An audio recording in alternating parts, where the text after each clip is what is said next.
Dear students, welcome back to Hum coaching academy. I am Zeeshan Ali और इंशाल्लाह आज हम आपके लिए 54 एमसीक्यूज़ करेंगे पहले चैप्टर से स्टेकोमेट्री से। इंशाल्लाह उम्मीद करते हैं ये 54 एमसीक्यूज़ अगर आप मेरे साथ सीख लें तो आपका पहला चैप्टर कवर हो जाता है। ठीक है जी, तो केमिस्ट्री का पहला चैप्टर स्टेकोमेट्री शुरू करते हैं और पहला एमसीक्यूज़ यहाँ पर करते हैं। डियर स्टूडेंट्स, पहला एमसीक्यूज़ जो आप लोगों के पास गिवन है, ज़रा इसका स्टेटमेंट रीड कीजिएगा। What is the mass? यानी आपके पास मास रिक्वायर्ड है of 0.5 mole of ozone. This is actually ozone, इस 3 को नीचे लिखना चाहिए था, हमसे ऊपर लिखा जा चुका है, खैर कोई बात नहीं है। मॉलिक्यूल यानी आपको ओजोन मॉलिक्यूल दिया गया है, उसके नंबर ऑफ मोल भी दिए गए हैं और क्या रिक्वायर्ड है, मास रिक्वायर्ड है।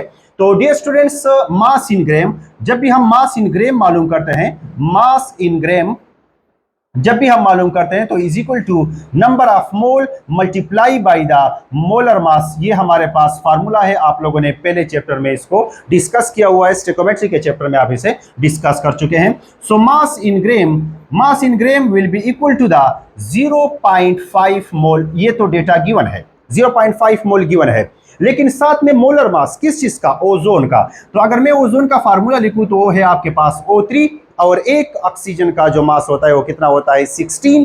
सो हमारे पास इसका मोलर मास बन जाएगा 3 multiply by 16 will be equal to the 48 gram per mole. This will be the molar mass for what, for the ozone molecule. अब यहाँ पे हम पुट कर लेंगे तो हमारे पास क्या आ जाएगा, हमारे पास आ जाएगा 48 ग्राम पर मोल। चूंकि यहां पर ये भी मोल है तो इसका भी यूनिट क्या है, मोल है। मोल मोल के साथ कैंसिल हो जाएगा और as a result mass in a gram will be equal to the, यहां हमारे पास स्टूडेंट को अक्सर कैलकुलेशन में प्रॉब्लम होता है, तो अगर आप इस पर जरा सा सोच लें तो 0.5 जो है ये किसके इक्वल होता है, हाफ, यानी 1/2 के इक्वल होता है।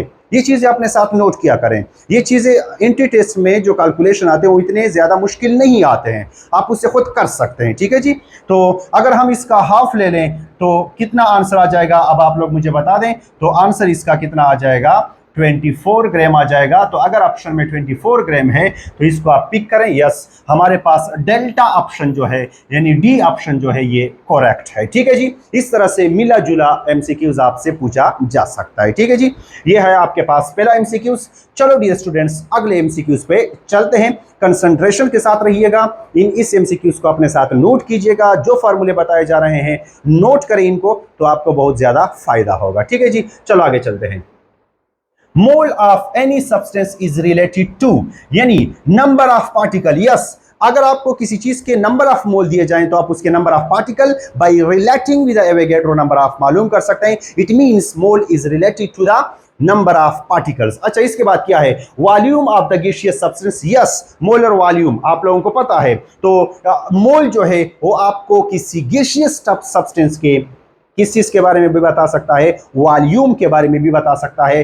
अगर वो एसटीपी पर हो, इट मींस दैट मोल अपने अंदर वॉल्यूम के भी इंफॉर्मेशन छुपा के रखता है। ठीक है, तो अगर दोनों ऑप्शन सही है तो तीसरा तो वैसे भी सही हो जाएगा। Mass of a substance, yes, mole जो है वो मास ऑफ अ सब्सटेंस की भी इंफॉर्मेशन रखता है, तो हमारे पास डेल्टा ऑप्शन यहां पर सही हो जाएगा। सो डी ऑप्शन हमारा क्या होगा, करेक्ट होगा। ठीक है जी, ये तो बहुत सीधा साधा एमसीक्यूज था और नेशनल इंडिकेट में कभी कभी सीधा साधा आसान से एमसीक्यूज भी पूछे जा सकते हैं। हमने कोशिश की है कि हम हर एक कॉर्नर को इस चैप्टर में टच करें और हमारे 54 एमसीक्यूज यहाँ पूरा चैप्टर कवर कर सके। चलो जी आगे चलते हैं।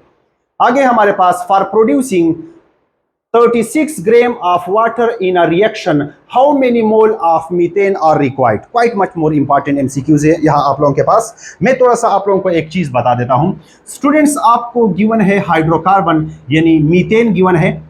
अच्छा, reaction 36 gram of water in the reaction produce हो रहे हैं। इट मीन्स कि आपके पास मीथेन का कंबस्चन हो रहा है। क्या हो रहा है, कंबस्चन, हाइड्रोकार्बन का कंबस्चन हो रहा है। क्योंकि हमें यह पता होना चाहिए कि कंबस्चन रिएक्शन के नतीजे में आपके पास क्या क्या बनता है, कार्बन डाइऑक्साइड बनता है और साथ में क्या बनता है, H2O बनता है। दोबारा से इस पॉइंट को दोहरा देता हूं, यहां पर ना कंबस्चन का वर्ड यूज हुआ है, जस्ट सिंपल इतना लिखा गया है कि for producing 36 gram of water in a reaction how many mole of methane are required. Just reaction का वर्ड यूज है, नो टेंशन, सही है। अगर यहाँ पे मीथेन का वर्ड इस्तेमाल किया गया है और मीथेन से अगर H2O बन रहा है तो ये कौन से रिएक्शन के नतीजे में बन रहा है? ये कंबस्शन रिएक्शन के नतीजे में बन रहा है। कंबस्शन रिएक्शन वो रिएक्शन होता है जो किसकी मौजूदगी में होता है? जो ऑक्सीजन की मौजूदगी में होता है। इसके फिर दो टाइप्स हैं, एक है कंप्लीट कंबस्शन, दूसरा है इनकम्प्लीट कंबस्शन, लेकिन उसमें जाने की कोई जरूरत नहीं है, वक्त आने पर वहां पर भी बात करेंगे, ठीक है।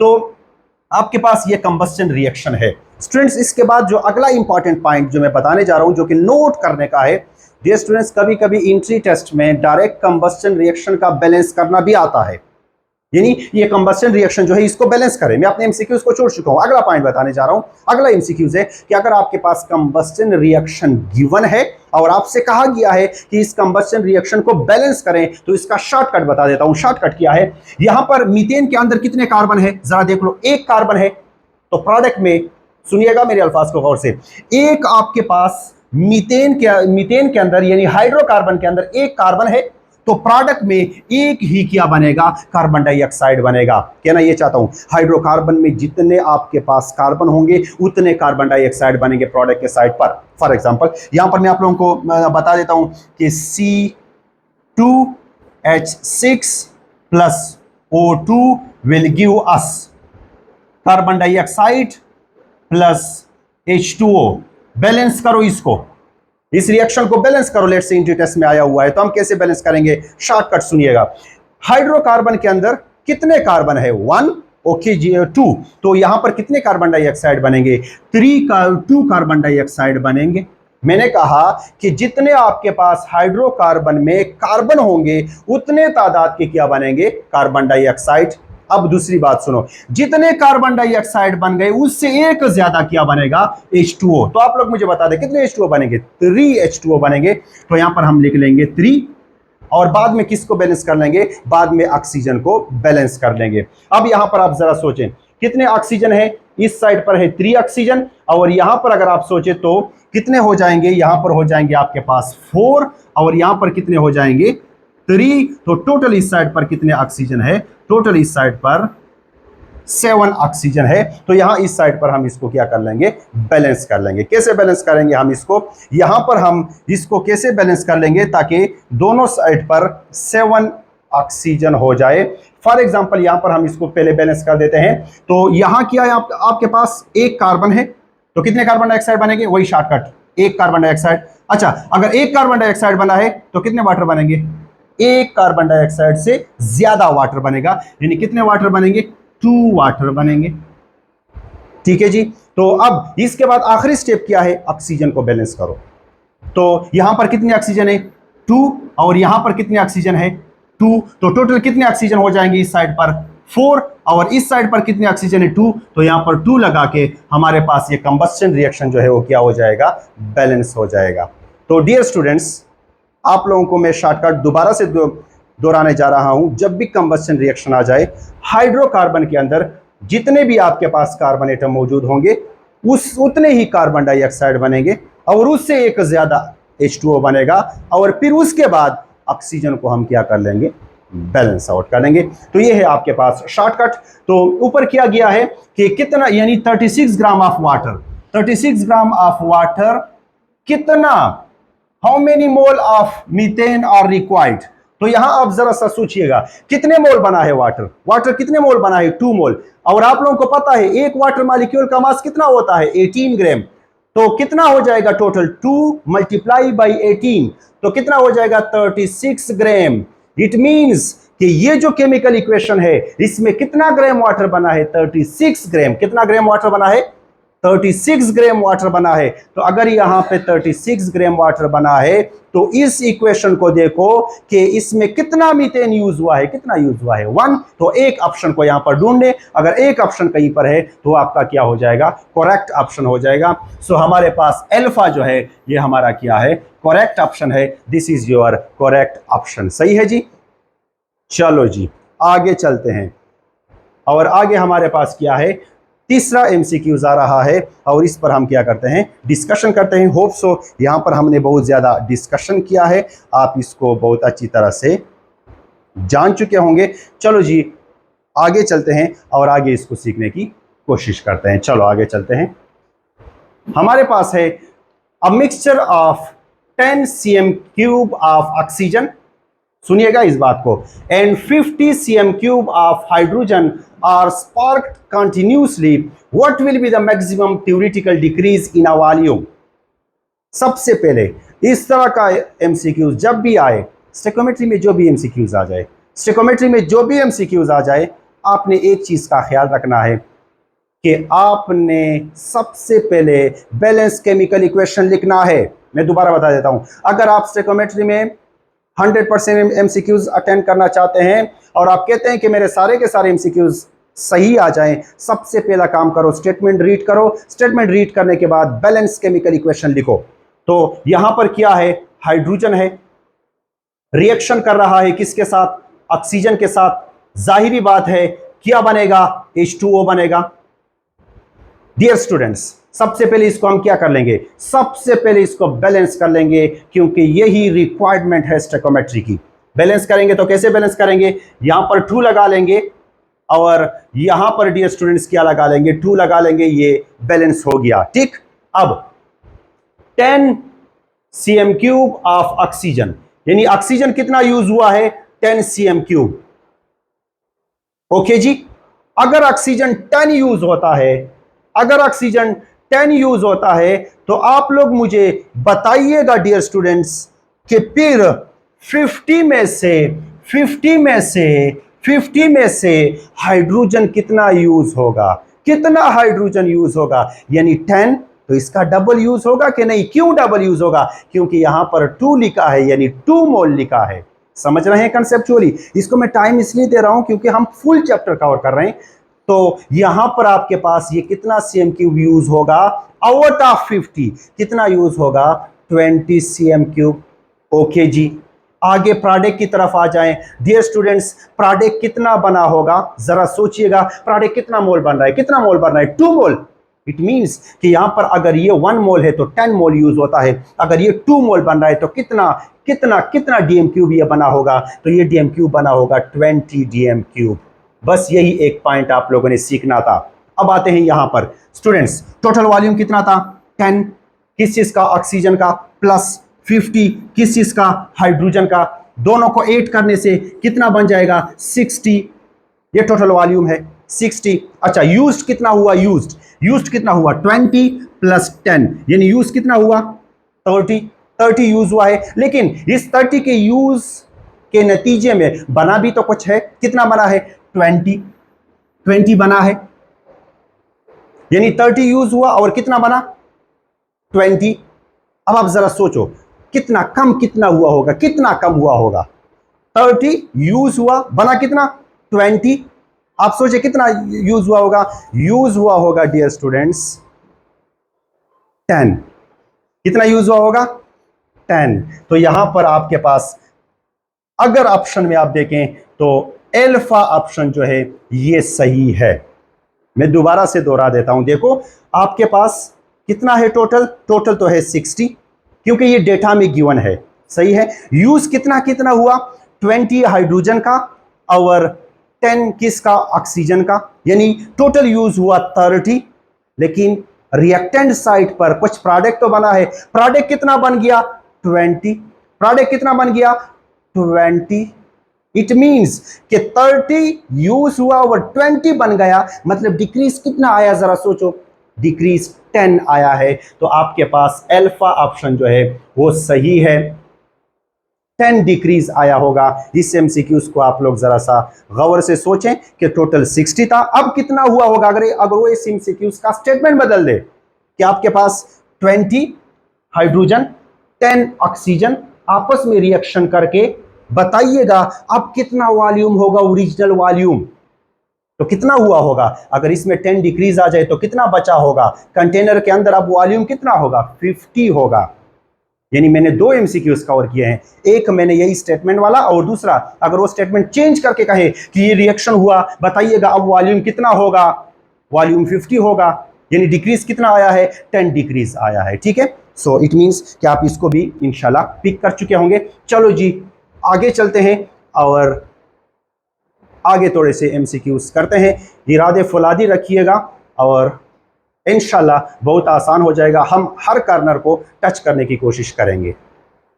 अच्छा, इसके बाद है the number of moles of water in 1 kg ice are 1 kg। सबसे पहले तो हम कर लेंगे 1 kg जो है इसको जरा ग्राम में कन्वर्ट करो। वाटर है, कितने ग्राम हो जाएंगे? 1000 ग्राम हो जाएंगे। डियर स्टूडेंट्स, कितने हो जाएंगे? 1000 ग्राम। यानी आपके पास आइस जो है उसका मास कितना है प्यारे बच्चों? उसका मास है 1000 ग्राम। ठीक है, अगर उसका 1000 ग्राम है आपके पास, तो the number of mole required है। बड़ा आसान सा है। Number of mole is equal to mass in a gram divided by molar mass. कौन सा मास? Molar mass. ठीक है जी। अच्छा, कितना गिवन है? 1000 गिवन है। ओके, 1000 डिवाइड कर लेंगे किस पर? वाटर का मोलर मास कितना है? वाटर का मोलर मास जो है वो है 18 ग्राम पर मोल। 18 ग्राम पर मोल। तो डियर स्टूडेंट्स, ये कट यानी ग्राम ग्राम के साथ चला गया। और यहां पर अगर हम अब इसको सिंप्लीफाई कर लें तो सिंप्लीफाई के नतीजे में इससे जो आंसर आता है वो आता है 55.5। ये मोल एक जंप लगाएगा तो इनवर्स हो जाएगा, दूसरा जंप लगाएगा तो फिर से नॉर्मल मोल हो जाएगा। तो 55.5 मोल आपके पास आता है। अगर कहीं ऑप्शन में मौजूद है यस अल्फा ऑप्शन अभी है, तो अल्फा बहुत ज्यादा आने लगा है, हर एक में अल्फा ऑप्शन। चलो जी, कोई बात नहीं। हमारा क्या हो जाएगा? हमारा मेन मकसद है कंसेप्ट, हमारा ये मकसद नहीं ये ऑप्शन कौन आ रहा है। तो डियर स्टूडेंट्स, 55.5 मोल होंगे अगर आइस कितना मौजूद हो? 1 kg मौजूद हो। यहाँ एक और एमसीक्यूज बताता चला जाऊं। यहाँ molarity of a pure water in itself, इस तरह से एक स्टेटमेंट है, molarity of pure water in itself is, वो भी कितना है? 55.5 मोलर है। ये एमसीक्यूज भी बड़ा इंपॉर्टेंट है। तो इंशाल्लाह जब वहाँ हम उस चैप्टर पर जाएंगे तो वहाँ डिस्कस करेंगे। फिलहाल इस एमसीक्यूज को यहाँ नोट करें। चलो जी, आगे चलते हैं। साथ में पानी भी पीते रहें, साथ में खाना बिल्कुल नहीं खाना है क्योंकि कंसंट्रेशन फिर इधर उधर हो जाएगा। पानी पी सकते हैं आप लोग। अच्छा जी, आगे चलते हैं। हाउ मेनी मोल्स, फिर से मोल रिक्वायर्ड है क्योंकि स्टेकोमेट्री है, मोल तो रिक्वायर्ड होंगे। स्टेकोमेट्री तो सारा मोल के इर्द गिर्द आ रहा है। Of sodium are present in 0.1 gram of sodium. मैं एक काम कर देता हूं, एक रिलेशन बता देता हूं। अगर 1 मोल हो, कितना मोल हो? 1 मोल हो किसका? ऑफ सोडियम का, तो ये कितना ग्राम होता है जरा बता दे। 23 ग्राम होता है कि नहीं? आप लोगों ने चैप्टर में पढ़ा हुआ है, ये चीजें आपको याद करनी है, ये आप लोगों ने पढ़ा हुआ है। तो अगर ये कितना हो जाए? 0.1 मोल हो जाए, अगर ये 0.1 ग्राम हो जाए तो कितने मोल होंगे? x होंगे। दोनों को क्रॉस मल्टीप्लाई कर लो तो आपके पास क्या हो जाएगा? आपके पास हो जाएगा कि x multiply by 23 will be equal to the 0.1 ग्राम। हमें क्या चाहिए? हमें x चाहिए। यहां मैं डिवाइड करूंगा इसको, किस चीज पे डिवाइड कर लूंगा? 23 पर। और यहां पर भी मैं इसे डिवाइड कर लूंगा, किस चीज पर डिवाइड कर लूंगा? 23 पर।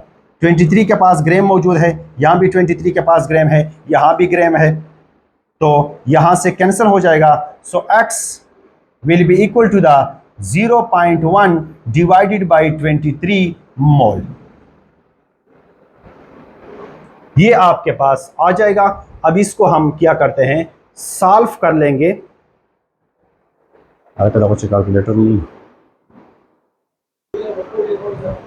अच्छा जी, तो अगर हम 0.1 को डिवाइड करें 23 पर तो इससे हमारे पास आता है 0.0043 मोल। ठीक है जी। अगर हम ऑप्शन पे गौर करें तो ऑप्शन हमारे पास सिंपल नहीं गिवन है, वो 10 रेज़ टू द पावर में गिवन है। तो इसको अगर मैं 10 रेज़ टू द पावर में लाना चाहता हूं तो डियर स्टूडेंट्स, इस पॉइंट को जब मैं एक मूव करूंगा तो यहां पर आएगा 10 रेज़, इधर मैं लिख लेता हूं 0.0043 मोल। ओके जी, इसको मैं 10 रेज़ टू द पावर में ले जाना चाहता हूं तो पॉइंट को जब मैं एक मूव करूंगा इधर तो हमारे पास हो जाएगा 0.043 cross 10 raise to the power -1। दूसरा मूव करूंगा फिर तीसरा मूव करूंगा तो हो जाएगा हमारे पास 4.3 cross 10 raise to the power -3 क्या हो जाएंगे, मोल हो जाएंगे। And this will be the your answer. और यहां फिर से आपके पास क्या आ जाएगा, अल्फा आ जाएगा। डियर स्टूडेंट्स, ये एमसीक्यूज ऐसा है कि ये कैलकुलेटर के बगैर आप इसे सॉल्व नहीं कर सकते हैं, लेकिन यहां पर मैंने इसको सॉल्व किया है आप लोगों के लिए। अल्फा ऑप्शन आ चुका है। सो डियर स्टूडेंट्स, इसमें क्या आता है, अल्फा ऑप्शन आता है। ये एमसीक्यूज जो है ये आप क्रॉस मल्टीप्लिकेशन से कर सकते हैं। ठीक है जी, चलो आगे चलते हैं और आगे हम अगले एमसीक्यूज पर जाते हैं कि अगले एमसीक्यूज में क्या है।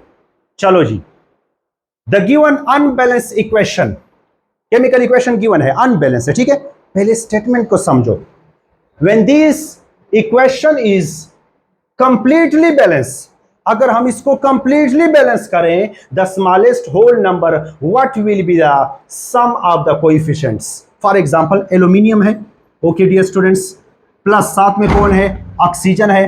कन्वर्ट होता है किस चीज में, कन्वर्ट होता है एल्यूमिनियम ऑक्साइड में। सबसे पहले बैलेंस करना सीख लीजिएगा, क्योंकि इस चैप्टर में बैलेंस करना बहुत इंपॉर्टेंट है। ठीक है जी, अच्छा हम ऐसे करते हैं कि अगर हम यहाँ पे 2 लगा लेंगे तो यहां पे हम क्या लगा लेंगे 3, और यहां पर एल्यूमिनियम हो जाएंगे 4, तो यहां पर हम क्या लगा लेंगे 4। ये बैलेंस हो चुका है। अब सवाल सुनिएगा, सवाल में कहते हैं कि अगर इस अनबैलेंस को आप बैलेंस कर लें, अगर आप इसको बैलेंस कर लें, उसके बाद जो कोएफिशिएंट मौजूद है, जो कोएफिशिएंट मौजूद है, इनका टोटल सम कितना होगा। सो कोएफिशिएंट में कौन है 4, प्लस कौन है 3, प्लस कौन है 2, तो कितना हो जाएगा 9। तो डियर स्टूडेंट्स, आपके पास 9 जो है ये ऑप्शन अगर कहीं मौजूद है तो उसको आप पिक कीजिएगा। ये फिर से 9 जो है वो अल्फा ऑप्शन पर आ चुका है। आज तो सारे एमसीक्यूज अल्फा अल्फा पे जा रहे हैं। तो कभी कभी हम भी खुद सोचते थे कि अल्लाह करे टीचर एक ही ऑप्शन दे दे और हम सब इसको पिक करके पास हो जाएं। यानी यहाँ बस अभी मैंने एमसीक्यू शुरू किया है, सारा अल्फा अल्फा जा रहा है, लेकिन ठीक है, कंसेप्ट आप समझिएगा, एमसीक्यूज आप समझिए। चलो आगे चलते हैं। How many moles of neutron are there in 2 mole of heavy water. Heavy water कौन है, D2O, आपको पता होना चाहिए। अच्छा, D2O कौन है, हाइड्रोजन है, ड्यूटेरियम है, ये हाइड्रोजन का आइसोटोप है 3। यहां हाइड्रोजन के अंदर नाइट्रोजन कितने होते हैं 0, ड्यूटेरियम के अंदर कितने होते हैं 1, और तीसरे आइसोटोप में कितने होते हैं 2। These are the 3 isotopes of hydrogen, और यहां पर न्यूट्रॉन का कुछ इस तरह से डिस्ट्रीब्यूशन है।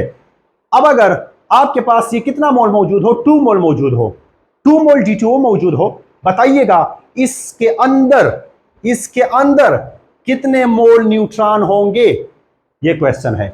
तो अगर हम सोचें तो यहां पर D जो है वो 2 है और एक के अंदर 1 होता है, यानी ड्यूटेरियम के अंदर कितने न्यूट्रॉन होंगे 2, प्लस ऑक्सीजन को जरा देखिएगा, ऑक्सीजन के अंदर कितने न्यूट्रॉन होते हैं, ऑक्सीजन के अंदर 8 न्यूट्रॉन होते हैं।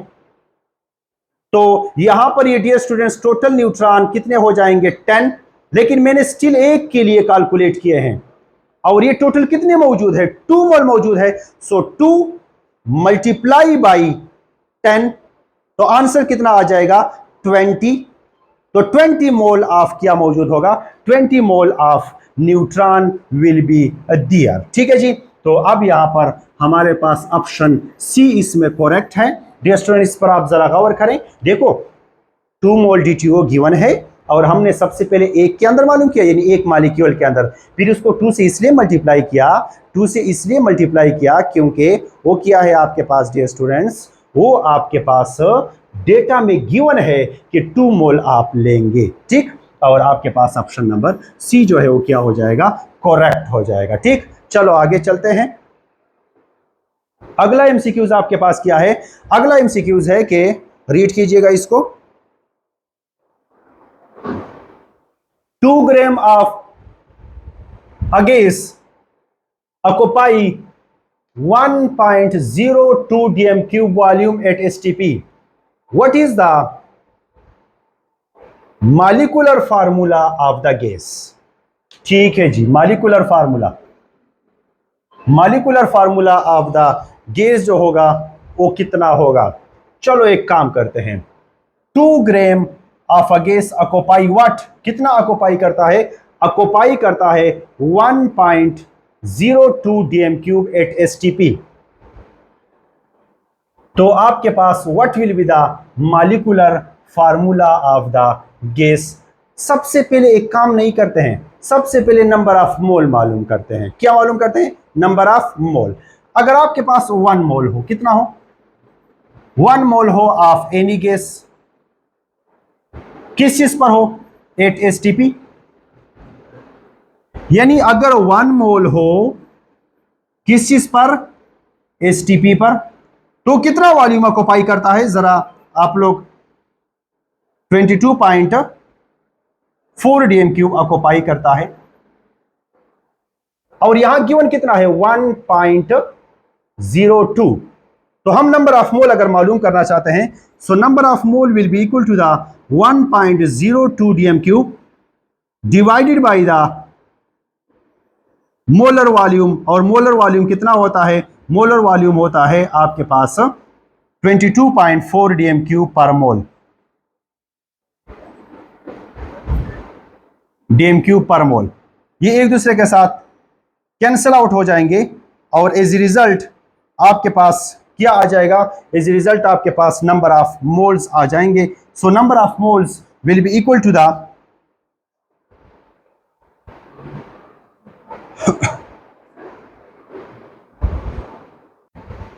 तो अगर हम इसको यहां डिवाइड करें तो इसके नतीजे में नंबर ऑफ मोल बन जाएंगे 0.0455। ये हो जाएंगे हमारे पास नंबर ऑफ मोल्स। तो अब हमें पता है कि आपके पास क्या मालूम करना है, what will be the molecular mass, what will be the molecular mass. हमें पता है number of mole is equal to mass in a gram, जो कि वो गिवन है, mass in a gram given है dear students, divided by the molecular mass और molar मास। अगर हमें मोलर मास या मॉलिक्यूलर मास चाहिए तो हम इन दोनों का प्लेस चेंज कर सकते हैं। तो हमारे पास हो जाएगा कि molecular mass will be equal to the mass in a gram. Mass in a gram कितना है, 2 और डिवाइड कर लेंगे किस चीज पर, नंबर ऑफ मोल पर। नंबर ऑफ मोल कितने गिवन है, नंबर ऑफ मोल गिवन है 0.0455। इसको हल करने से आपके पास आंसर आता है 44। कितना आंसर आता है, 44 ग्राम आता है। अब अगर आपके पास 44 ग्राम आंसर आता है तो 44 ग्राम इस ऑप्शन में आप ढूंढे तो इतना आप लोगों ने पढ़ा होगा कि मीथेन का 16 ग्राम होता है, जबकि नाइट्रोजन का कितना होता है, नाइट्रोजन का 28, अमोनिया का कितना होता है, अमोनिया का 17, जबकि कार्बन डाइऑक्साइड का कितना मास होता है, 44। तो हमारा बीटा ऑप्शन सही हो जाएगा। सो डियर स्टूडेंट्स, इस तरह के एमसीक्यूज आपसे पूछे जा सकते हैं, इस तरह के कैलकुलेशन रिक्वायर्ड होते हैं। मेरा एक एमसीक्यूज मेरे बहुत सारे टॉपिक्स कवर कर रहा है। चलो जी आगे चलते हैं। Which one contain the largest number of molecule. अच्छा जी, यानी किसके अंदर लार्जेस्ट नंबर ऑफ मॉलिक्यूल है। यहां पर अगर मैं एक ऑप्शन को सही करना चाहूं, मैं इसको यहां पर 2 कर लूंगा, यहां पर मैं 2 ग्राम ऑफ हाइड्रोजन कर लूंगा। तो आप लोगों के लिए बड़ा आसान है, जस्ट सिंपल इसको देके आपको पता चल जाएगा। कैसे पता चलेगा, जिसके नंबर ऑफ मोल ज्यादा होंगे उसके अंदर नंबर ऑफ पार्टिकल ज्यादा होंगे, नंबर ऑफ मॉलिक्यूल ज्यादा होंगे उसके अंदर।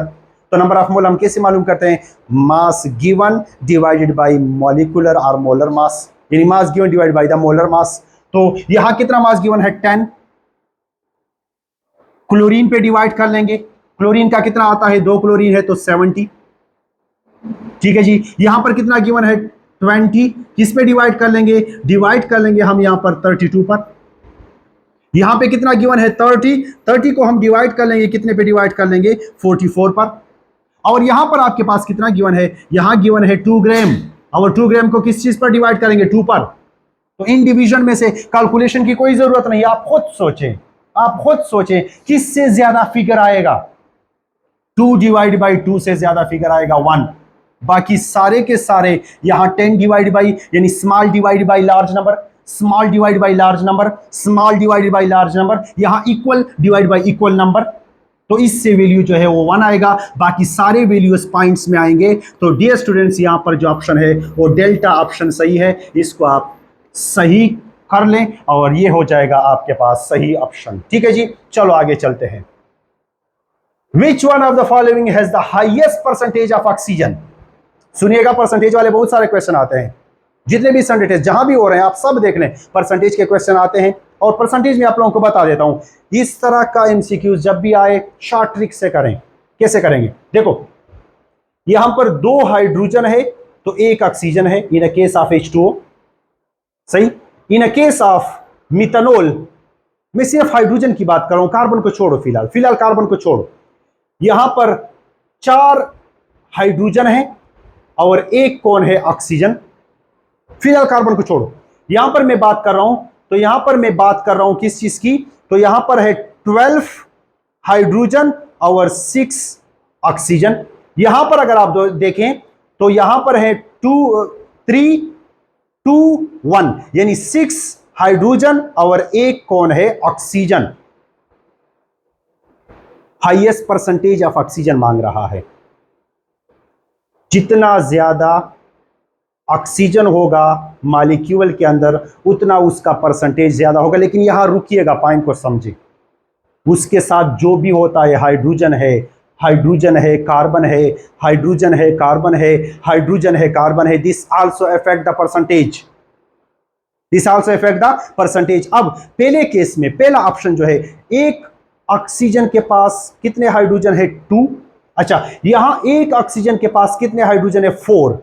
जितना हाइड्रोजन बढ़ेगा उतना ऑक्सीजन का परसेंटेज घटेगा। तो इट मींस कि यहां पर तो ऑक्सीजन का परसेंटेज कम मौजूद है as compare to the first option. Delta option पर आ जाएं, delta option, dear students, delta option पर आ जाएं। डेल्टा ऑप्शन में कार्बन को फिलहाल छोड़ो, डेल्टा ऑप्शन में 1 ऑक्सीजन के लिए कितने हाइड्रोजन मौजूद हैं? 4। इट मींस कि ऑक्सीजन का परसेंटेज और भी डिक्रीज होगा। वो भी बता देता हूं कि क्यों डिक्रीज होगा, लेकिन वैसे शॉर्टकट आप याद करें।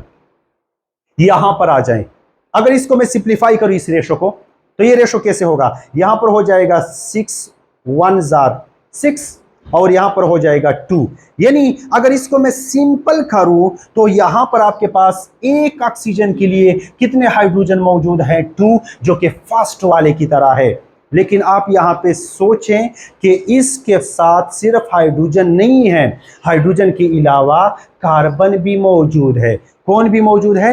कार्बन भी मौजूद है। इट मींस कि यहां पर ऑक्सीजन अगर हाइड्रोजन को इसके मुकाबले की तरह कर रहा है, लेकिन यहां इसको डिक्रीज इसलिए मिलेगा इसके परसेंटेज में क्योंकि यहां कार्बन ज्यादा मौजूद है। कौन ज्यादा मौजूद है?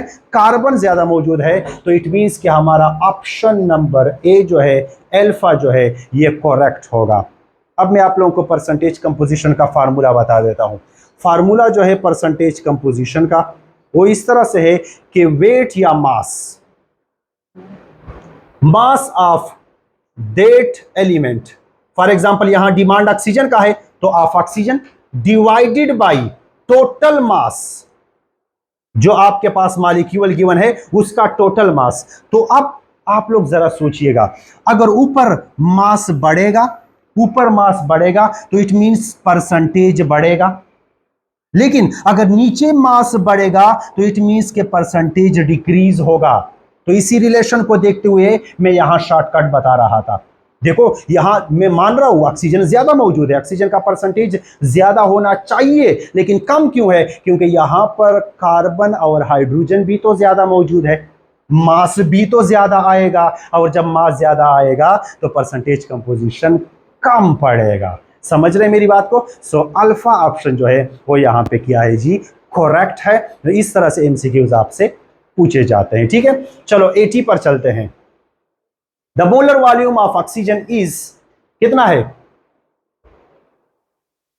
44.8 डीएम क्यूब 8।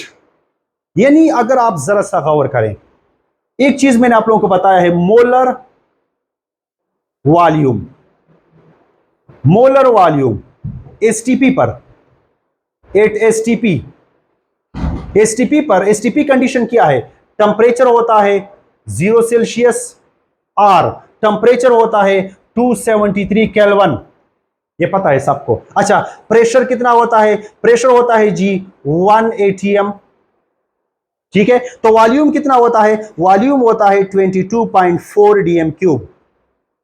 और गिवन वॉल्यूम कितना है? गिवन तो इसका डबल है, गिवन तो इसका डबल है, यानी गिवन कितना है? 44.8 डीएम क्यूब गिवन है। इट मींस कि आपके पास वॉल्यूम डबल हो चुका है। वॉल्यूम क्या हो चुका है? डबल हो चुका है। तो मैं आप लोगों को एक रिलेशन बताता चला जाऊं कि the volume of a gas is directly proportional to the absolute temperature. Absolute temperature तो सब जानते होंगे ना, जब केल्विन में होता है, ठीक है जी। सेल्सियस में कभी भी डायरेक्ट रिलेशन नहीं है बिटवीन टेम्परेचर एंड वॉल्यूम, याद रखिएगा। सेल्सियस में टेम्परेचर और वॉल्यूम के दरमियान डायरेक्ट रिलेशन नहीं है। ये किस चीज में मौजूद होगा? केल्विन में। तो अब डायरेक्ट रिलेशन है। तो अगर केल्विन में हम ऐसे कर लें कि इसको हम डबल कर लें, कितना कर लें? 546 केल्विन कर लें तो इसका यकदम डबल हो जाएगा। और अगर यहां टेम्परेचर यकदम डबल हो जाता है तो वॉल्यूम भी क्या हो जाएगा? डबल हो जाएगा। सो इट मींस कि टेम्परेचर बढ़ाने से वॉल्यूम भी बढ़ता है। अगर टेम्परेचर डबल करेंगे तो वॉल्यूम भी डबल होगा, जो कि आपके पास ऊपर गिवन है। प्रेशर का फैक्टर मैं क्यों डिस्कस नहीं कर रहा हूं? क्योंकि प्रेशर बढ़ाने से वॉल्यूम क्या होता है? डिक्रीज होता है। यहां पर जितना भी रोल अदा कर रहा है वो कौन अदा कर रहा है? टेम्परेचर।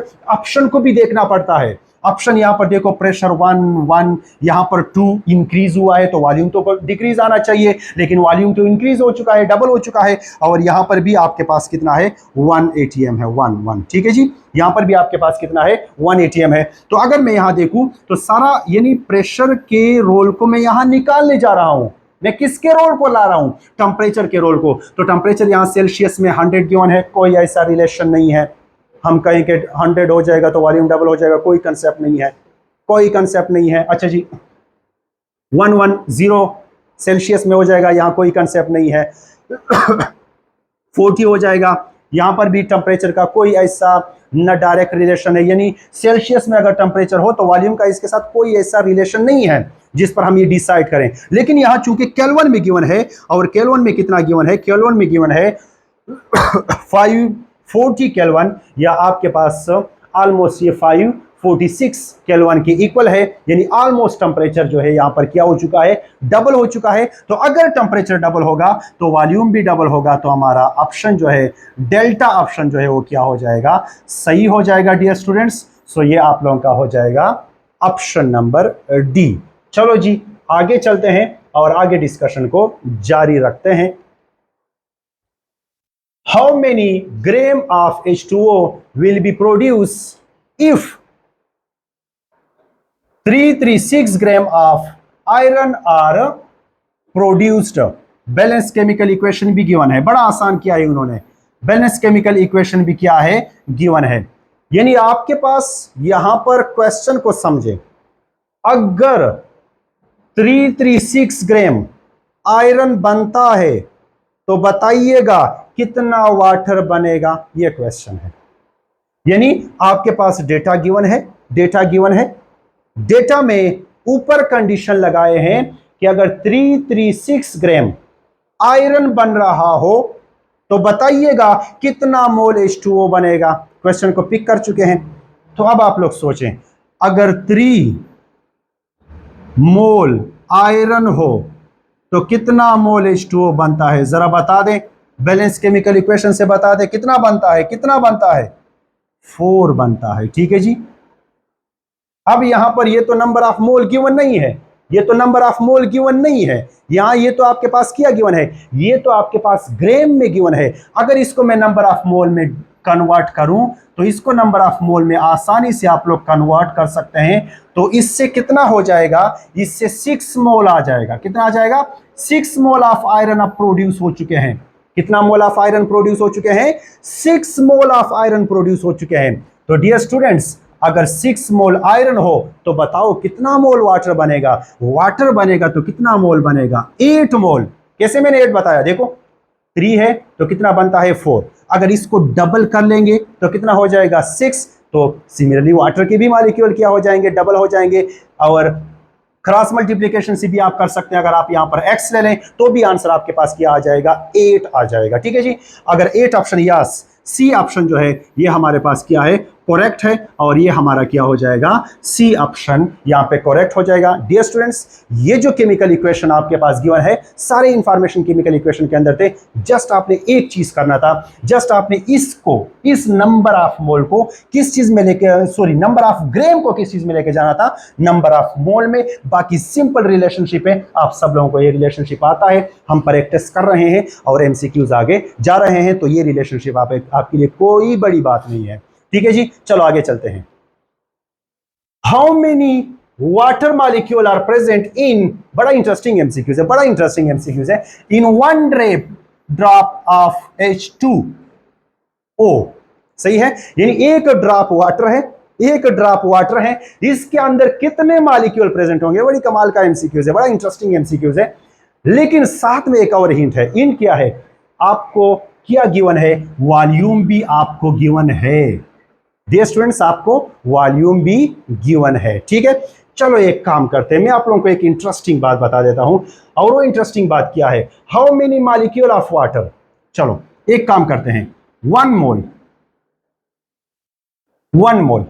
अगर 1 मोल हो वाटर का, इसमें कितने मॉलिक्यूल मौजूद होते हैं, शाबाश बताइएगा। 6.023 क्रॉस 10⁻23।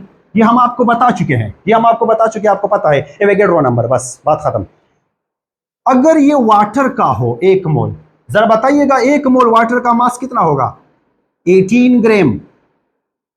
अगर वाटर 18 ग्राम मौजूद हो तो कितने नंबर ऑफ पार्टिकल होंगे, 6.023 क्रॉस 10⁻23 इसके अंदर पार्टिकल होंगे। ठीक है जी, अब यहां तो मास नहीं है गिवन, यहां क्या गिवन है, वाटर के लिए ml गिवन है। तो यहां एक पॉइंट नोट करने का है, पॉइंट क्या है, 1 ml पॉइंट नोट करें, बहुत इंपॉर्टेंट पॉइंट है। 1 ml of water 825C will be equal to the 1 gram. 1 ml of water 825C will be equal to the 1 gram.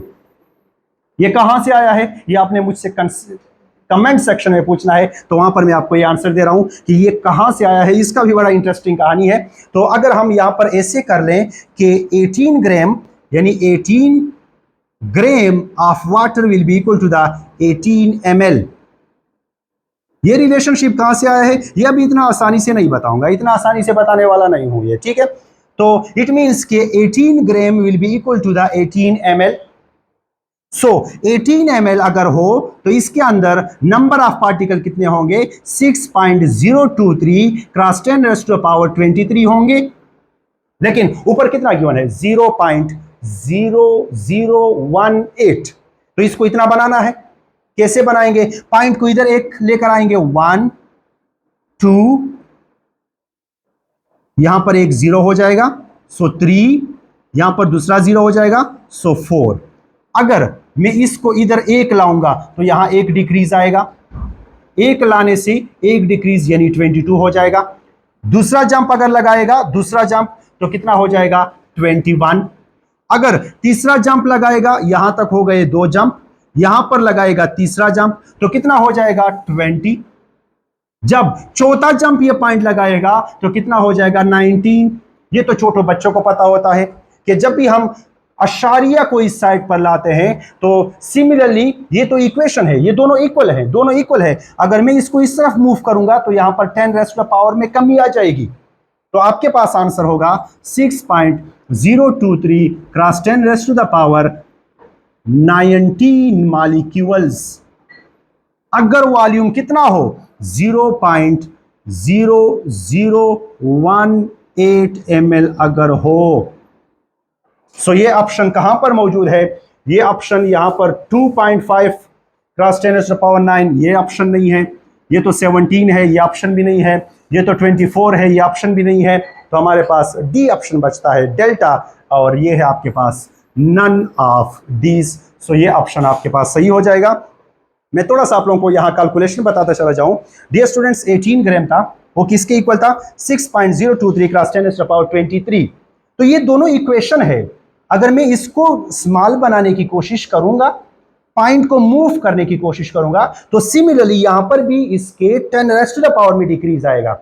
मैंने कितने मरतबा मूव किया, 1 2 3 4 टाइम मैंने इसको मूव किया, तो 4 टाइम यानी 22 21 20 एंड 19 यानी 10 रेज़ टू द पावर में डिक्रीज भी आ गया।